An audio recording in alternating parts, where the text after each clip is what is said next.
রাস্তা ব্লক, প্রচণ্ড গরম, মানুষের কষ্ট হচ্ছে, এটা বিবেচনায় আমরা সেখানে কোনো ওই রকম কিছু করিনি। আজকে আমরা শুধু ওনার মুখ থেকেই কিছু কথা শুনব। এরপর ইনশাল্লাহ ওনার কথা শেষ হলে এখানে একটু দাওয়াত আছে, সবার অপেক্ষা করবেন, হালকা খাবারের ব্যবস্থা আছে। তারপরে সালাত আদায় করে আমরা যার যার ঠিকানা ইনশাল্লাহ চলে যাব। তা আমি আমাদের আজহার ভাইকে আমাদেরকে দোয়া দিয়ে আজকে নাসিহা করার জন্য আন্তরিকভাবে আহ্বান জানাচ্ছি। জনাব এটিএম আজহারুল ইসলাম, আসেন। আলহামদুলিল্লাহ, এটা দুতলা আছে, সমস্যা নেই। ওই জন্য না মানে আলহামদুলিল্লাহ রাব্বিল আলামিন, আসসালাতু ওয়াসসালামু আলা সাইয়্যিদিল মুরসালিন ওয়া আলা আলিহি ওয়া সাহবিহি আজমাইন। সম্মানিত আমিরে জামাত, মন্ত্রী ভূমিষ্ঠ জামাতের নেতৃবৃন্দ, উপস্থিত বন্ধুগণ, ভাই বন্ধুগণ, সাংবাদিক বন্ধুগণ, আসসালামু আলাইকুম ওয়া রাহমাতুল্লাহি ওয়া বারাকাতুহু। আশা করি আপনারা সবাই ভালো আছেন। আলহামদুলিল্লাহ, আমি আলহামদুলিল্লাহ ভালো, শারীরিক মানসিক দৈহিক সবটাই ভালো আছে আলহামদুলিল্লাহ। আমি অনেক জায়গায় বলি যে বয়সে মৃত হইলে আমি চিন্তা চেতনা কর্মের যুবক, অসুবিধা নাই। তো আমি যখন হঠাৎ কি বলছিলাম বলতে হবে, আমি কিন্তু বলার জন্য খুব প্রস্তুত ছিলাম না। তার মধ্যে ওখানে দেখা হলো সবার সাথে ওখানে কিছু কথা বলার জন্য। তো তারপরে আমি যেমন নির্দেশ কিছু কথা বলার জন্য আমি সংক্ষেপে খুব দু কথা বলবো। হয়তো কিছুটা অসংলগ্ন হইতে পারে, যদি উনি সামনে আগে কোনো চিন্তা করিনি। আর আমি তো সেই বক্তা না যে উপস্থিত ক্ষেত্রে যা খুশি তাই বলতে পারবো, আগে থেকে একটু চিন্তা ভাবনা করে নোট করে নিয়ে আসলাম।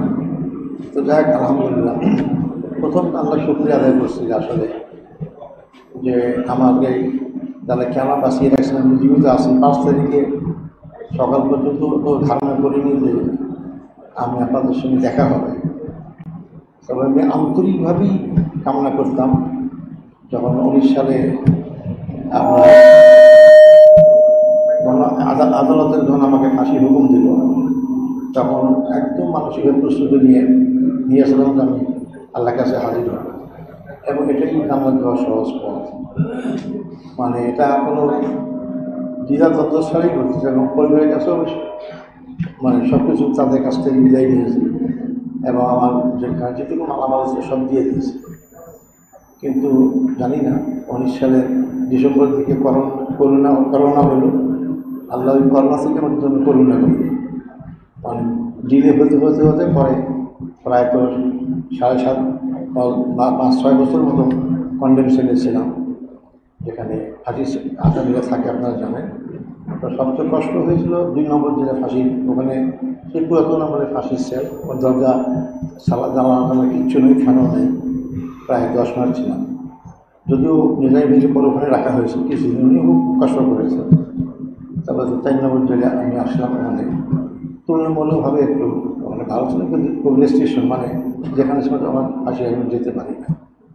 তো যাই হোক, আলহামদুলিল্লাহ সেখানে সময় কাটাতাম। তখন তো আপনাদের চিন্তা কারো জন্য করতাম না, জেলখানায় চিন্তা জেলখানাই করতাম, তারাই আমার সঙ্গে সাথে সবাই ছিল আর কি। এরপর তো আলহামদুলিল্লাহ 5ই আগস্টের পরে তো এই সালা একটা পরিবেশ সৃষ্টি হলো। 5ই আগস্ট সকাল পর্যন্ত আমার ধারণা ছিল, যেহেতু আওয়ামী লীগেরই আগের যেসব আমার জানা আছে যে তারা 1-2 বা 10-20 হাজার লোক মেরে ফেললেও তারা ক্ষমতা থাকার চেষ্টা করবে, আর তারা মনে করে তাদের তো সেই সুযোগ আছে। তো যাই হোক, আমার কাছে রাজনৈতিক অভিজ্ঞতার ভিত্তিতে 5ই আগস্ট যখন আমি সকাল 9 থেকে 10টার সময় টিএসসির দিকে অনেক লোক, তখন আমরা যে জেলখানে তো তখন ভয়ে অনেক ঢিলা হয়ে গেছিলো, অনেক কিছু প্রবেশ করতো, মেমোরি কার্ড দিতে আটকে দিত, ওই মাধ্যমে খবর পেতাম। তো দেখলাম যে একটা ছোট্ট বাচ্চা 5-6 বছরে পাশে পুলিশ দাঁড়ায় আছে, হঠাৎ করে ঘুষি মারতেছে। তো আমি তখন বললাম যে এই সরকার থাকতে পারবে না। বলে কেন? বলে এই বাচ্চা কীভাবে জানে পুলিশটা খারাপ মারতে গেছে? কারণ মানুষের সব মধ্যে এমনভাবে অবস্থা সৃষ্টি হয়েছে যে এই সরকার থাকতে জনগণ থেকে বিচ্ছিন্ন হয়ে গেছে। তারপরে তো ঘটনা আপনারা সব জানেন। এবার তো আলহামদুলিল্লাহ আমি আজকে মুক্ত হয়ে গেলাম। সকালে রেল কর্তৃপক্ষ আমাকে মুক্তি দিয়ে দিয়েছে। তো আমি শুধু সংক্ষেপে এই কথা বলতে চাই, আমি কী জন্য গ্রেপ্তার হলাম। আমি তো চুরি ডাকাতি বা জমি দখল কোনো কিছু করি, সে অভিযোগও আমার বিরুদ্ধে করেনি। তাহলে অভিযোগটা আমি ইসলামী আন্দোলন করি। যখন নিজামী ভাই ওরা সবাই গ্রেপ্তার করি, এরপর তো প্রায় 1.5 বছর আমি আলমতি সেক্রেটারি ছিলাম। আমি তখনও ধারণা করিনি যে আমাকে এই সমস্ত মামলায় গ্রেপ্তার করবে, তবে আমি ধারণা করতেছিলাম না আমি গ্রেপ্তার হব। তো গ্রেপ্তার তো হয়ে গেল, কিন্তু 12টা 14টা মামলা দেওয়ার পরেও যখন আমি জামিন পেয়ে চলে আসি তখন তারা আটকাইতে পারবো না। এরপরে শুনি যে আমাকে এই মামলা দিয়েছে। তারপর ঠিক আছে, আমার আস্থা ছিল যে এই মামলা কিছু করতে পারবে না। কিন্তু যখন আইন বিভিন্নভাবে মঞ্চ করার মাধ্যমে সংশোধন করবো, তখন তো বুঝলাম যে সাজানো নাটক, তখন মানসিকভাবে প্রস্তুতি জানে আল্লাহ ভাগ্যে যা করবে সেটাই হবে, ইনশাল্লাহ কোনো অসুবিধা হবে না। তো এরপরে তো ফাঁসি থেকে মুক্ত হয়ে আপনাদের মাঝে চলে আসছি।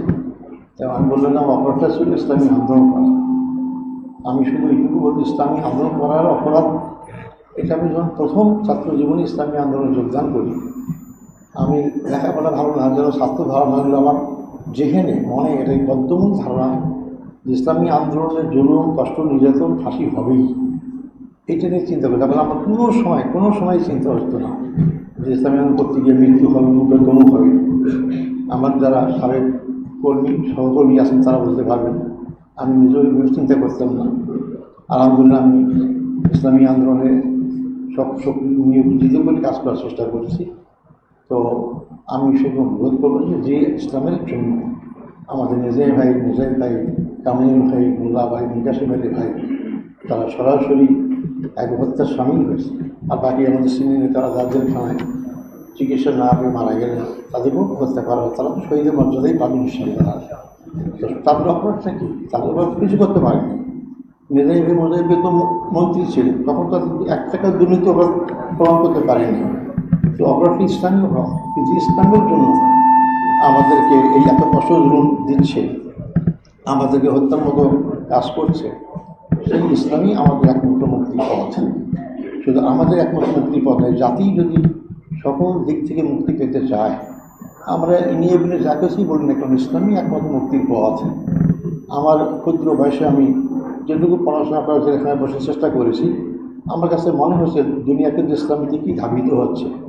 আপনি খেয়াল করবেন, গ্রাম অঞ্চলের চেয়ারম্যান যারা আর এক প্রতিপক্ষকে ঘায়েল করার চেষ্টা করে, যে তার প্রতিপক্ষ দুর্বল তাকে ঘায়েল করে না, তার সমান মর্যাদার মতো শক্তি আছে তাকেই ঘায়েল করে। আজকে ইসলামের বিরুদ্ধে সমস্ত শক্তি এক হয়েছে, তারপরে ইসলামটা শক্তি অর্জন করেছে, এই শক্তি কিন্তু জমাতে পারবে না। এই জন্য তারা অনেক কিছু বলে তারা এটা করার চেষ্টা করে। তাই আমি বলি সবসময় ইসলামী আন্দোলনের খরস্রোতা নদীর মতো, খরস্রোতা নদী প্রবল বেগে চলতেই থাকে। সামনে যে নামই বাদ দেন না কেন, সেটা মৌলবাদ হোক, একাদশাল হোক, সাম্প্রদায়িকত হোক, যে নামই দেন না, এই পানি জমতে জমতে সে বাদ ভেঙে সামনে অবশ্যই হয়। যেটা 5ই আগস্টের মাধ্যমে প্রমাণিত হলো। 14-15 বছর জামাতকে সর্বশেষ বেআইনি ঘোষণা করে, জামাতে কি অগ্রযাত্রা ঠেকাইতে পেরেছে? পারেনি। আমার অভিজ্ঞতা আছে, জামাত 2011 সালে 19শে সেপ্টেম্বর আমার দায়িত্ব ছিল, তখন তো আমরা মিছিল করলাম। এই মিছিল থেকেই তো আমাকে বাসা থেকে জামাতে গ্রেপ্তার করলো। তারপরে ওইখান থেকে তো আমাদের অফিস বন্ধ, সব বাংলাদেশে হয়ে গেল। তা আমি দেখছি যে ওই সময় আমাদের যে জনশক্তি ছিল, আমাদের কর্মী সময় ইত্যাদি, আপনি হিসাব করে দেখেন তার কয়েক গুণ বৃদ্ধি পেয়েছে। অত বছর করেছে না, অথচ কিন্তু এই 15 বছর আপনার প্রকাশ্যে কাজ করতে পারেননি। অনেকে দেশ থেকে পালিয়ে যেতে হয়েছে, অনেকে ব্যবসা বাণিজ্য বন্ধ হয়ে গেছে, অনেকে পা নষ্ট হয়ে গেছে, চোখ নষ্ট হয়ে গেছে, অনেকে গুম করা হয়েছে, হত্যা করা হয়েছে। কিন্তু এই জুলুম অত্যাচার ইসলামিক আন্দোলনের জন্য একটা নিয়ামত। যত বেশি হয় সংগঠন তত শক্তিশালী হয়, মানুষের প্রতিবাদী কণ্ঠ হয়। এবং এই সমস্ত সময়ে যে সমস্ত লোকরা ইসলামী আন্দোলনে যোগদান করে তারা সাহসী হয়, তারা বীর হয়, তারা ভীতু হয় না। স্বাভাবিক অবস্থায় কিন্তু সুবিধা পাওয়ার জন্যই আসে, সুবিধা পাওয়ার পরেই কিন্তু আবার দুর্বল হয়ে যায়। এই জন্য ইসলামী আন্দোলন এই জুলুম নির্যাতন পরীক্ষা হবে, এটাকে আমরা সবসময় খেলে অনিবার্য, এটা হবেই। এটা যদি না হয় সেটাই ইসলামী আন্দোলন চিন্তা করতে হবে। ইসলামী আন্দোলনের সাথে বাতিলের কোনো আপোষ হতে পারে না। আমি আমার পথে চলবো, কে কী বলে বলুক না কেন, আমাকে অনেক কিছু অনেক কথা বলবে, কিন্তু সেই কথার সাথে আমি আপোষ যদি করি তাহলে কিন্তু ইসলামী বিপদে পরিচালিত হবে। আমরা অবশ্যই ক্ষমতায় যেতে চাই, কিন্তু যেন তেন প্রোগ্রাম না। আমি ক্ষমতায় যেতে চাই, আমি ইসলামকে নিয়ে ক্ষমতায় যেতে চাই, ইসলামকে রেখে আমি ক্ষমতায় যেতে চাই না। আমি ক্ষমতায় গেলে হয়তো মন্ত্রী মিনিস্টার হতে পারবো, কিন্তু ইসলাম তো ক্ষমতায় যাবে না। ইসলামকে সাথে নিয়েই ক্ষমতা দেওয়ার চেষ্টাকে বলতে হবে, তাহলে সত্যি করতে আমরা ইসলামী আন্দোলন থেকে যে ইসলামী প্রতিষ্ঠার কাজ করতেছি আমরা, সেই কাজটা আমাদের সার্থক হবে। যে সমস্ত ভাইরা শহীদ হলেন তাদের সেই শহীদের আকাঙ্ক্ষা, তাদের শহীদ হওয়ার যে তাদের জীবনটা দেওয়া সার্থক হবে। আমি তো আপনাদের অনুরোধ করবো, আমি সেটা খেয়াল করবো। আর এই জন্য প্রয়োজন কি, ফালিয়ুকাতিল ফি সাবিলিল্লাহ আল্লাযীনা ইয়াশরুনাল হায়াতাদ দুনিয়া বিল আখিরাহ। আমরা এই আয়াতটা সবাই জানি, আমরা যারা দুনিয়ার জীবন হচ্ছে আখিরাতের জীবনটাকে প্রাধান্য দেয় তারাই সত্যিকার ইসলামী আন্দোলন করার যোগ্য, তারাই আসল মুজাহিদ, তারাই আসল জিহাদ করার যোগ্য। তাই দুনিয়াকে আমি ত্যাগ করতে আল্লাহ বলেননি, দুনিয়া ভোগ করবো, কিন্তু দুনিয়ার জন্য আমাকে আমি ইসলামী আন্দোলন কাজের পথে করে বাধা সৃষ্টি না করে আমি ইসলামের কাজ যখন আসবে দুনিয়ার কাজ ছেড়ে দিয়ে আমি সামনে অগ্রসর হব, এটা আমি ইসলামী আন্দোলন। তো আমরা এই ক্ষেত্রে এই জাতীয় লোক যত তৈরি করতে পারবো ইসলামের অগ্রযাত্রা তত বেশি অগ্রসর হবে ইনশাল্লাহ। এটা আমাদের খেয়াল রাখতে হবে। আরও একটা এক বলি খেয়াল রাখতে হবে যে ওয়ামাইউসাওয়ার দুনিয়া নতিহি মিনহা ওয়ামাইউসাওয়ার আখিরাত নতিহা। যে মানুষ দুনিয়ার কামাইয়ের জন্য কাজ করে, আল্লাহ বলেছেন আমি তাকে দুনিয়াতে কিছু দেই, কিন্তু যে আখিরাতের জন্য কাজ করে আমি তাকে আখিরাতে দিই। আপনি সিদ্ধান্ত নেন কোনটার জন্য কাজ করবেন। এই জন্য আল্লাহ আরেক জায়গায় বলেছেন কি এটাকে ব্যালেন্স করার জন্য, রব্বানা আতিনা ফিদ দুনিয়া হাসানা ওয়া ফিল আখিরাতি হাসানাতান ওয়া কিনা আযাবান নার। অর্থাৎ দুনিয়া এবং আখিরাত উভয় থেকে আমি কল্যাণ দান করো। তার অতএব শুধু দুনিয়ার বেশি ছুটবেন না, আবার আখিরাতের বেশি করে দুনিয়াকেও ত্যাগ করবেন না। এই দুইটাকে ব্যালেন্স করলে আমাকে চলতে হবে, যাতে করে ইসলাম প্রতিষ্ঠার কাজটাকে আপনাদের অগ্রগণ্য হতে পারে। আমি সামনের সুযোগ দিলে আল্লাহ তৌফিক দান করলে আরও কথা বলবো, কিন্তু আমি আজকে কোনো গোস্তারের কথা বলতে পারলাম না। আমি আমাদের শহীদ ভাইদের যারা আমাদের কাছ থেকে চলে গেছেন, আল্লাহ তাদের শাহাদত কবুল করুন, তাদের সমস্ত নেক আমল কবুল করুন, জান্নাতুল উত্তম বাজার দান করুন, জান্নাতুল ফেরদৌস দান করুক। এই 36শে জুলাই পর্যন্ত যে সমস্ত ভাই বোনেরা যার যার জায়গা থেকে এই সরকারের বিরুদ্ধে আন্দোলন করে শহীদ হয়েছেন তাদেরও শাহাদত কবুল করুক। যারা এখনও পঙ্গু, আমি যেখানে ছিলাম ওখানে অনেক পঙ্গু লোক করে আছে, তাদেরকে আল্লাহ সুস্থ দান করুক, যাতে করে তারা সুস্থ জীবন পেয়ে আবার তারা বাস্তব কর্মজীবনে ফিরে আসতে পারে। এবং আমাদের যে সমস্ত ভাইয়েরা পঙ্গু অবস্থায় আছে, বিভিন্ন সমস্যা আছে, তাদের সমস্যাগুলো দূর করুক এবং আমরা সবাই মিলে আবার এই দেশটাকে ইসলামের জন্য বিজয়ের জন্য এগিয়ে নিতে পারি। আমি ছোট্ট মানুষের এটা ভবিষ্যৎবাণী করতে চাই, অবশ্যই ১বিংশ শতাব্দী হবে ইসলামের শতাব্দী। আসসালামু আলাইকুম ওয়া রাহমাতুল্লাহ। আমাদের মৌলানা আব্দুল হালিম সাহেব বিশিষ্ট রাজনীতিবিদ, উনি বলতেছে আমার জামাত ঘোষণা সেক্রেটারি জেনারেল দিবে কিনা। এটা কোনো মিটিং নয়, আগেই বলেছি। আমরা ওনার নাসিহা শুনেছি, ইনশাল্লাহ প্রাণ করে আরও শুনব। আমরা আমাদের ভাইয়ের জন্য দোয়া করি। শারীরিক মানসিকভাবে অবশ্যই তার উপরে প্রচণ্ড চাপ দিয়েছে, এই ব্যাপারে কোনো সন্দেহ নেই। আল্লাহ তাকে ধৈর্য ধরার যে এখতিয়ার দান করেছিলেন, আল্লাহর দরবারে শুকরিয়া আদায় করি এবং তাকেও তার এই ধৈর্যের ফল আল্লাহ দুনিয়া আখিরাতে দান করুন। আপনারা জানেন যে এই জেলে থাকাকালীন অবস্থায় পরিবার আসলে অনেকটাই ছিন্ন ভিন্ন। ছোটো মেয়েটা ছাড়া এখন দেশে আর কেউ নেই। সে একমাত্র ছেলে, সেও দেশের বাইরে চলে যেতে বাধ্য হয়েছে অনেকের মতো। এর মাঝে তিনি জেলে থাকা অবস্থায় ভাবিও দুনিয়া ছেড়ে চলে গেছেন। আল্লাহ তাআলার শুকরিয়া, অন্তত তিনি জানাজায় হাজির হয়ে নিজে বিদায় দিতে পেরেছেন। আল্লাহ এটুকু সুযোগ দিয়েছেন, কিন্তু শেষ জীবনটা তাদের দুইজনের পরস্পরের উপর যে হক ছিল, সঙ্গত কারণে আল্লাহর জন্য সেই হক আদায় করা সম্ভব হয়নি। আল্লাহ যেন আদালতে আখিরাতে তাদেরকে একসাথেই হাসন নসিব করেন এবং প্রিয় জান্নাতে আল্লাহ যেন আবার তাদেরকে চমৎকারভাবে একত্রিত করে দেন, পরিবারের অন্যান্য সদস্যবর্গ সহ। আমরা আলহামদুলিল্লাহ অনেক জায়গায় যেতাম, ভাইয়ারা জিজ্ঞেস করতেন কী অবস্থা আজার ভাইয়ের, ওনার মুক্তি কবে হবে, কোনো ষড়যন্ত্র হবে কিনা, অনেক প্রশ্ন ছিল। আমরা বলতাম যে সব কিছু আল্লাহ তাআলার ফয়সালার উপর ছেড়ে দিয়েছি আমরা। তবে আমরা একটা জিনিস বিশ্বাস করি, যে সমস্ত নেতৃবৃন্দ একে একে চলে গেলেন, কাউকে ফাঁসিতে পাঠিয়ে খুন করা হলো, কাউকে জেলের ভিতরে মৃত্যুর দিকে ঠেলে দেওয়া হলো। আল্লাহ যখন তার এই বান্দাকে রেখেছেন, তাহলে নিশ্চয়ই এই বান্দার মাধ্যমে আল্লাহ সত্যকে পৃথিবীর পাশে সামনে পরিষ্কার করবেন। আল্লাহ তাআলার লাখো শুকরিয়া যে আল্লাহ সেই কাজটাই করেছেন। আলহামদুলিল্লাহ। এর মাধ্যমে এটি প্রমাণিত হয়েছে যে আমাদের কলিজার টুকরা সমস্ত নেতৃবৃন্দকে ঠান্ডা মাথায় বিশেষ উদ্দেশ্যে হত্যা করা হয়েছে। সেই উদ্দেশ্যটা আর কিছু নয়, কালামে হাকিমে বর্ণিত উদ্দেশ্য, ওমা নাকামু মিনহুম ইল্লা ইউমিনু বিল্লাহিল আজিজিল হামিদ। এছাড়া তাদের আর কোনো অপরাধ ছিল না, তারা আল্লাহর উপর ঈমান এনেছিল এবং আল্লাহ তাআলাকে পরম পরাক্রমশালী এবং প্রশংসিত হিসাবে তারা মেনে নিয়েছিল। সমস্ত পরাক্রমের মালিকও তিনি, সঙ্গত কারণে প্রশংসা পাওয়ারও মালিক তিনি। এটাই তাদের অপরাধ। মূলত এই আয়াতটি নাজিল হয়েছিল আসহাবে উহদুদের ব্যাপারে ইঙ্গিত করতে গিয়ে। তাদের সাথে যে আচরণ করা হয়েছিল, তাদেরকে জানেন যে আগুনের গর্তে নিক্ষেপ করে হত্যা করা হয়েছিল। তো আমাদেরও সম্মানিত নেতৃবৃন্দকে ওরকম আগুনের গর্তে না হলেও চোখের সামনে তারা বুঝতে পারছিলেন, তিলে তিলে তাদেরকে ফাঁসির মঞ্চের দিকে নিয়ে যাওয়া হচ্ছে। আল্লাহ তাআলা এতটাই তাদেরকে তাওয়াক্কুলের শক্তি দান করেছিলেন, সবর এখতিয়ার করার তৌফিক দান করেছিলেন যে তারা কেউ এক সেকেন্ডের জন্য মোটেও বিচলিত হননি। যারা দুনিয়া থেকে আগে চলে গেছেন, আমরা বিশ্বাস করি আল্লাহ তাআলার ভালোবাসার জান্নাতে তারা আছে।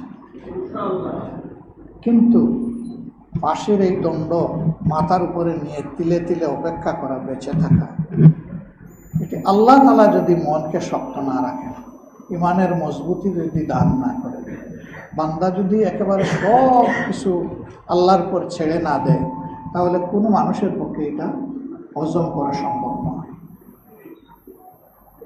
কোনো একজন বিশিষ্ট লোক বলেছিলেন, যারা এগুলো প্রত্যক্ষ করেন বিভিন্ন সময়, যে আমরা অনেক ফাঁসির আসামিকে দেখেছি, প্রথম রায় শোনানোর সময় তারা অস্বাভাবিক আচরণ করেন, অভিশাপ দেন, কেউ গালিগালাজ করেন। বাস্তবায়নের সময় তারা অনেকেই জ্ঞানও হারিয়ে ফেলেন। এই জন্য আগের থেকে তাদেরকে মেডিকেল চেক আপের মধ্যে সার্বক্ষণিক রাখতেন। কিন্তু ব্যতিক্রম শুধু জামাত ইসলামের নেতৃবৃন্দ। তাদেরকে প্রথম রায় শোনানো থেকে শুরু করে রায় কার্যকর হওয়া পর্যন্ত 1 মিনিটের জন্য তাদের চেহারায় কোনো পরিবর্তন আমরা দেখি। আল্লাহু আকবার। পরিবর্তন হবে না এই কারণেই যে তারা তো আল্লাহর মায়ার বান্দা হিসাবে ওই আওয়াজ শুনে শুনে দুনিয়া থেকে যেতে চান। ইয়া আইয়াতুহান নাফসুল মুতমাইন্না ইরজিই ইলা রাব্বিকি রাদিয়াতাম মারদিয়া ফাদখুলি ফি ইবাদি ওয়াদখুলিল জান্নাহ। আমরা বিশ্বাস করি আল্লাহর এই বান্দাগণ এগুলো শুনতে শুনতেই বিদায় নিয়েছে, আল্লাহর আহ্বানে সাড়া দিয়েছেন এবং আল্লাহর প্রতিশ্রুত সেই জান্নাতে তারা হয়তো বা ইতিমধ্যেই, হয়তো না, আমরা ধারণা করি যে তারা জায়গা পেয়ে গেছে। সম্মানিত ভাইয়েরা, আজকে এতটুকু পর্যন্তই আমরা শেষ করতে যাচ্ছি। আজকে আরও কিছু কার্যক্রম আছে, এখানে অনেক দায়িত্বশীল আছেন, তার শারীরিক মানসিক বিশ্রাম প্রয়োজন। এই কয়টা দিন আপনারা ফোন কিংবা সাক্ষাতের সুযোগটা থেকে সবর করলে ভালো হবে এবং জানাশোনা যত লোক কেউ বললেও তাদেরকেও সবর করার জন্য অনুরোধ জানাবেন। এরপরে ইনশাল্লাহ একটা সময় আল্লাহ তাআলা তাকে ফুল কনসোলেশন দিবেন, আমরা আশা করি, দোয়া করি। তখন ইনশাআল্লাহ স্বাভাবিক জীবনে তার সাথে আপনাদের দেখা হবে, মোলাকাত হবে, একসাথে আমরা কাজ করবো ইনশাআল্লাহ। আর ইতিমধ্যেই সংগঠন সিদ্ধান্ত নিয়েছে যে ঢাকায় তার দীর্ঘদিনের যে এলাকাকে তিনি সাংগঠনিক কাজ করেছেন, দায়িত্ব পালন করেছেন আমির হিসাবে, সেই ঢাকায় আলহামদুলিল্লাহ আমাদের ভাইকে নিয়ে আমরা জনগণের কাছে দোয়া চাইব এবং আমাদের পক্ষে সম্ভব বড় পরিসরে আমরা চেষ্টা করব ইনশাআল্লাহ। তিনি তার জন্মস্থানের এলাকায় যাবেন ইনশাআল্লাহ, সময় পরিক্রমায় যেমনটা তিনি কমফোর্ট ফিল করবেন এবং সেখানেও সারা বাংলাদেশে ঘুরে ঘুরে আমরা আমাদের আবেদন আহ্বান মানুষের কাছে পৌঁছানোর চেষ্টা করেছি গত অক্টোবর মাস থেকে, কিন্তু একটা জায়গা আমরা আল্লাহ তাআলার সাহায্যের দিকে, রহমতের দিকে চেয়ে আমরা বাকি রেখেছি, সেই জায়গাটার অঙ্কুশ। আমরা আমাদের ভাইদেরকে বলেছিলাম ওনাকে সাথে নিয়েই ইনশাআল্লাহ আমরা আসবো, এবং এখানকার এই কর্মসূচি আল্লাহ যেন ওনাকে সাথে নিয়ে আমাদেরকে বাস্তবায়ন করার তৌফিক দান করেন। আপনারা দোয়া করবেন এই আশায় আল্লাহ তাআলা তার রাহমা দিয়ে, নাসরা দিয়ে আমাদেরকে যেন সাহায্য করেন, এবং জনগণের কাছে আমাদের ভাই সহ আমরা যেন আল্লাহর দ্বীনের দাওয়াত উত্তম পন্থায় তুলে ধরতে পারি, মানুষকে সত্যের দিকে, কল্যাণের দিকে, মুক্তির দিকে, দুনিয়ার মুক্তি, আখিরাতের মুক্তি, দুই মুক্তির দিকে আমরা যাতে প্রাণ ভরে রাখতে পারি, আল্লাহ যেন তৌফিক দান করেন। কষ্ট করে শাহবাগে অনেক সময় অপেক্ষা করেছেন, আবার ওখানে থেকে এখানে কষ্ট করে আপনারা সবাই এসেছেন। আল্লাহ তাআলা সকলকে উত্তম জাযা দান করুন, এবং আগামীর লড়াইয়ের জন্য, হক কায়েমের লড়াইয়ের জন্য আল্লাহ আমাদের বুক শক্ত করে দিন, প্রশস্ত করে দিন, আমাদের পা আল্লাহ মজবুত করে দিন, আমাদের দূরদৃষ্টি আল্লাহ তাআলা দান করুন, এবং আমাদের ভাই সহ সকল সহকর্মীকে আল্লাহ তাআলা তাইয়্যিব হায়াত দান করুন।